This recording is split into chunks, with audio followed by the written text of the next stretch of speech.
Welcome to When They Dared to Be Powerful, a podcast series celebrating the legacy of Black women in librarianship. This series highlights the contributing authors and the extraordinary librarians featured in the book, The Legacy of Black Women in Librarianship, edited by Dr. Nicole A. Cooke.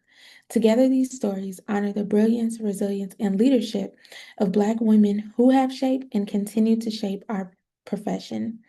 I'm your host, Dr. Cearra Harris, and in each episode, we center the voices behind this important work, exploring their contributions, their scholarship, and the lasting impact of the women they uplift.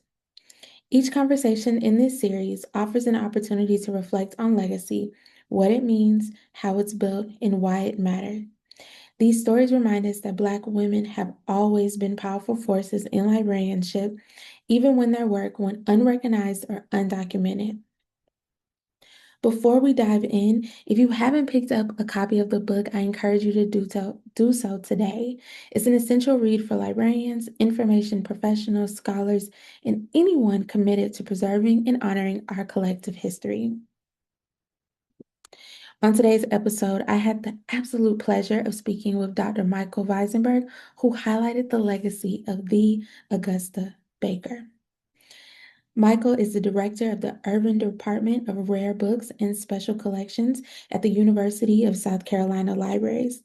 A committed educator and advocate for hands-on archival learning, he emphasizes connecting diverse student interests from medieval manuscripts to comic books and visual culture with rare and unique collections. As director, he is dedicated to expanding student engagement and broad public access to the department's rich and varied holdings.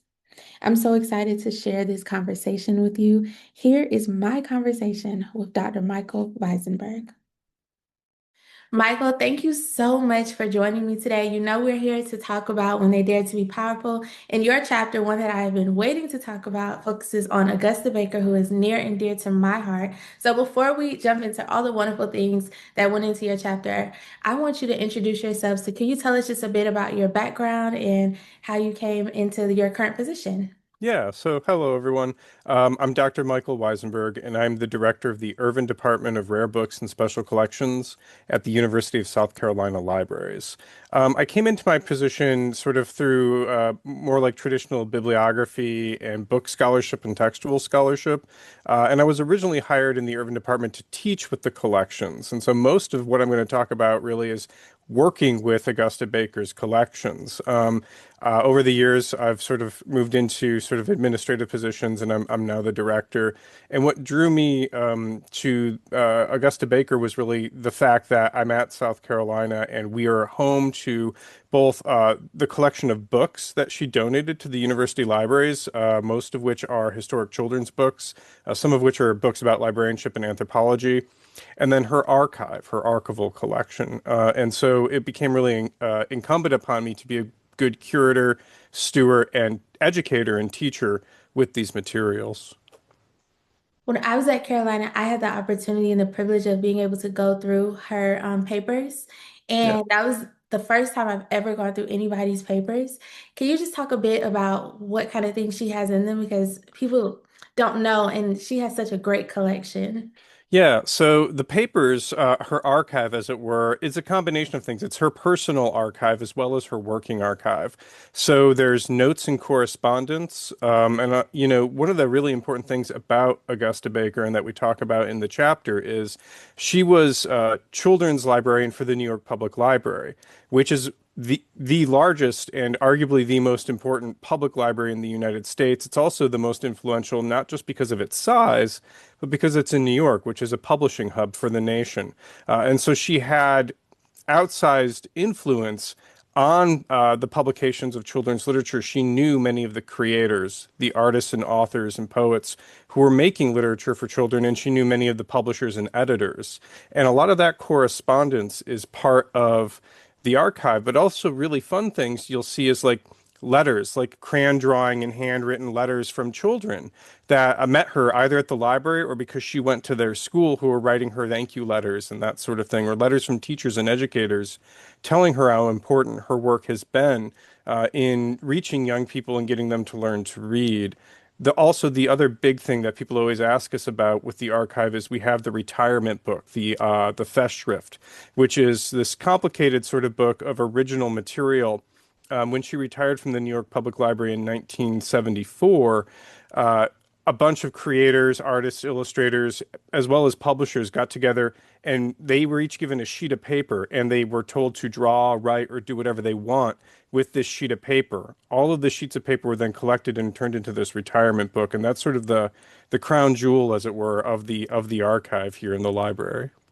How did you get involved in this book? How did Dr. Cook reach out to you? How did you get Dr. Cooke involved? reached I out need to to me, know. and it was very generous. That's just the simple answer is I was lucky to be a colleague.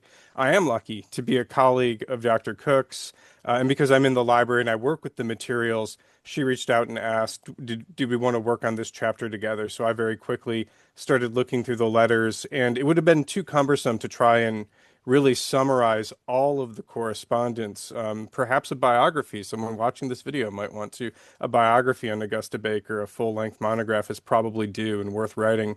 But we sort of created this sort of summary explanation of what were the salient points in the archive, both her own scholarship, which I found really important, especially to her earlier career, and these letters and correspondence in her mid and later career with these editors and authors. I know you said if someone wants to do the biography, but I think you should. I'm gonna just put it out Okay, there.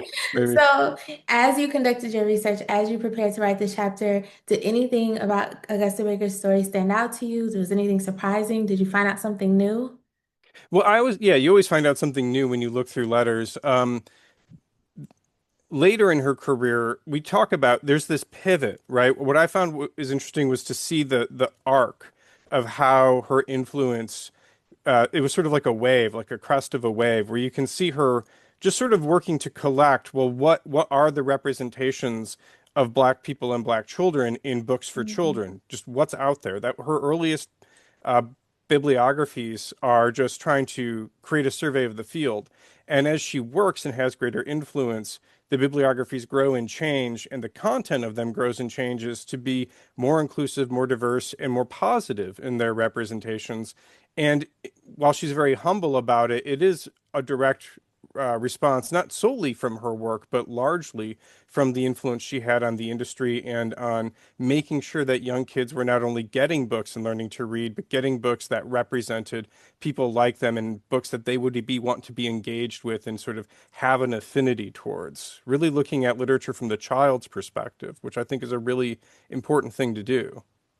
She was so monumental in our field. I'm curious, how do you feel like her legacy continues to influence our profession today?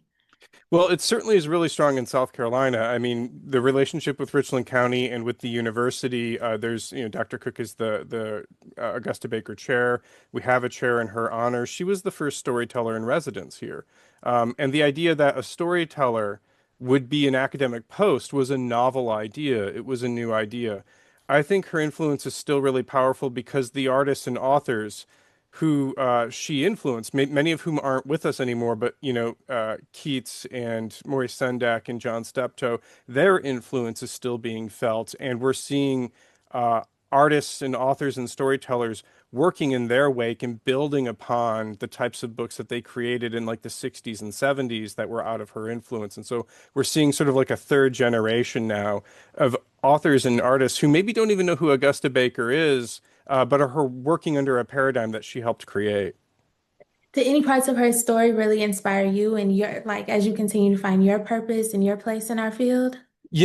For if had you asked me 20 years ago, would I teach children's lit at the university level, I probably would have laughed. Not because I dislike children's literature, but I never would have considered teaching this at a graduate level. And it's one of my favorite classes to teach now. And part of that is because I'm here and we have this collection, and it's incumbent on me to work with the collection.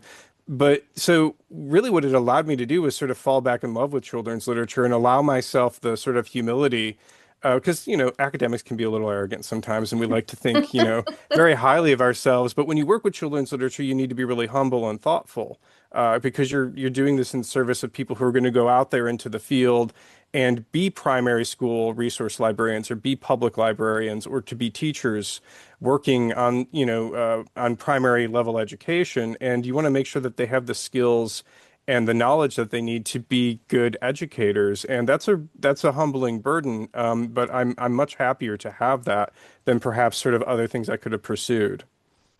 So, Michael, our goal is to get people to pick up, Yes. read this book. It's amazing. Your chapter is amazing. What did it mean for you personally and professionally to be a part of this collective? Well, it was important professionally because it's giving me an opportunity to talk about our resources here at the university and to sing high praises for a very important and influential librarian, right? Augusta Baker is not just important to the New York Public Library or to the University of South Carolina. She's important to children's literature in the United States for the second half of the 20th century, which has this huge outsized sort of influence across public libraries and school libraries. So for me, it was important to see how what I'm teaching in the classroom when I'm using her collection or talking about these themes that she's talking about, like reading as being foundational to democracy and equality.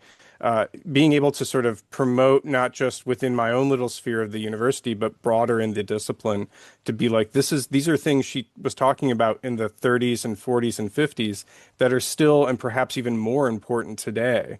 So making sure that people remember her and not just honor her, but keep doing the work that she set forward.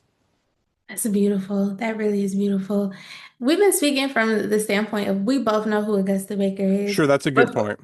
from the viewer who has no clue, which if you're on this video, you probably do, but from this viewpoint of someone who has Yeah. no clue who she is, could you just introduce us to her? Yeah.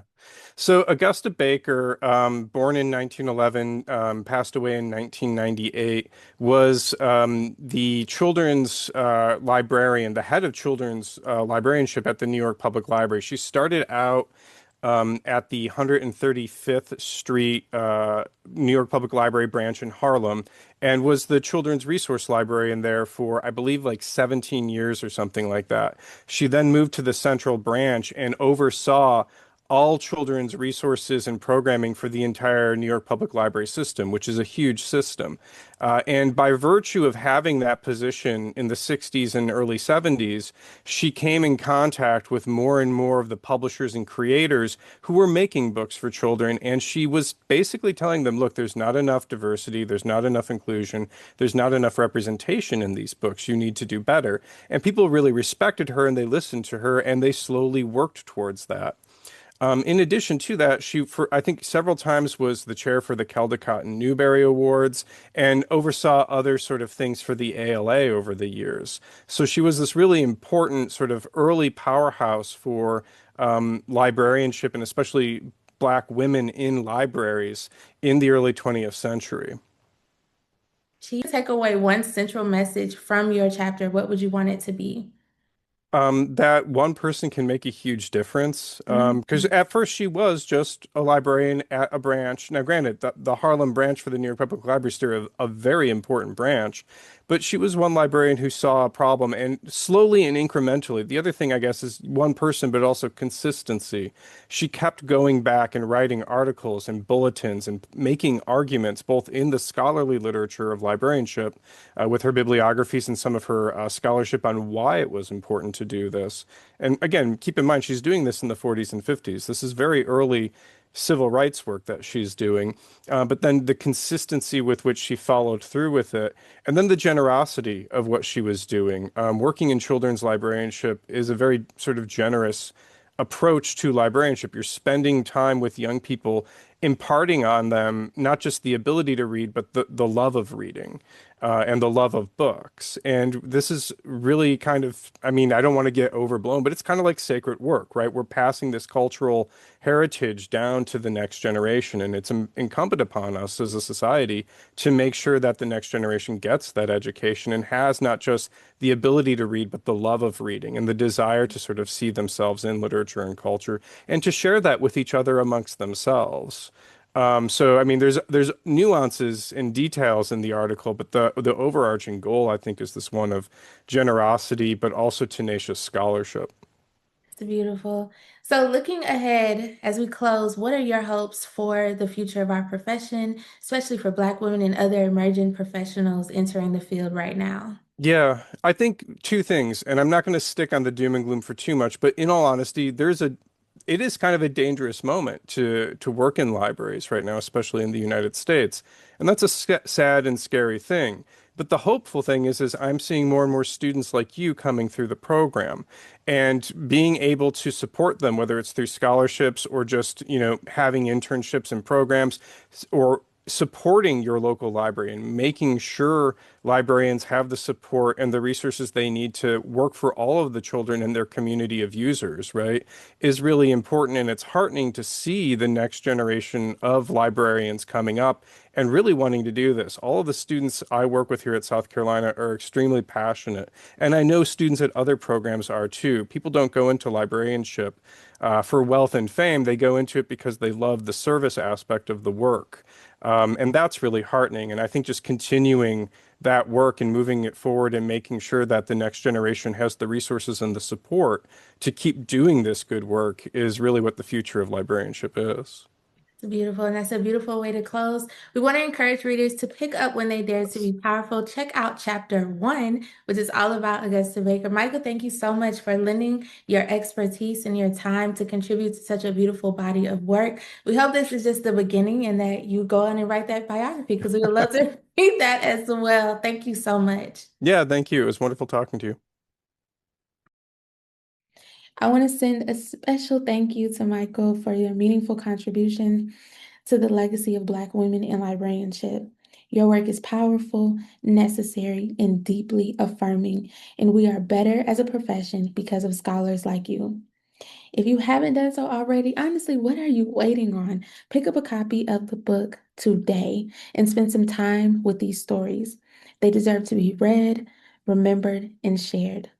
Thank you all again for listening to another episode of When They Dare to Be Powerful. I'm Dr. Cearra Harris, and I'll catch you in the next one.